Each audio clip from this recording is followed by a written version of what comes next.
નમસ્કાર મિત્રો, સ્વાગત છે તમારું મારી YouTube channel Mehul Mavani education and culture. મિત્રો, ફરી પાછા ઉપસ્થિત છીએ એક નવા જ્ઞાન, એક નવા અધ્યાય સાથે. આજનો આપણો વિષય છે મિત્રો ધોરણ 6 નો.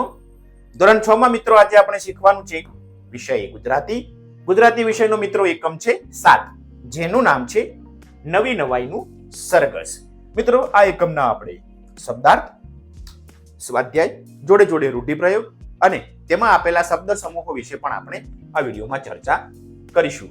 તો મિત્રો, સુંદર મજાનો એકમ છે નવી નવાઈનું સરઘસ, જેમાં માણસો લડાઈ ઝઘડા કરે છે. કર્ફ્યુની પરિસ્થિતિ છે તે સમયે પ્રાણીઓ દ્વારા, જે એકબીજાથી વિરુદ્ધ સ્વભાવના પ્રાણીઓ છે, તેઓ સરઘસ કાઢે છે. મૈત્રી ભાવનો સુંદર મજાનો સંદેશ તે પ્રાણીઓ માણસોને આપે છે. તેનો સુંદર મજાનો નાટ્યાત્મક રજૂઆત આપણી સમક્ષ કરી છે. તમે તે શીખી ગયા હશો, સમજ્યા હશો અને જાણ્યું હશે કે લડાઈ ઝઘડામાં કશું નથી, મિત્રતા જ શ્રેષ્ઠ ઘરેણું છે.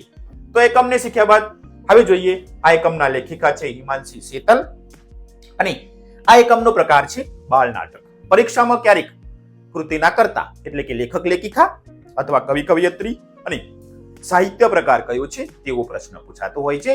તો ફરીથી આ એકમ છે, તેના લેખિકા છે હિમાંશી શેતલ અને તેનો સાહિત્ય પ્રકાર છે બાળ નાટક. ચલો આગળ વધીએ. હવે છે મિત્રો શબ્દાર્થ.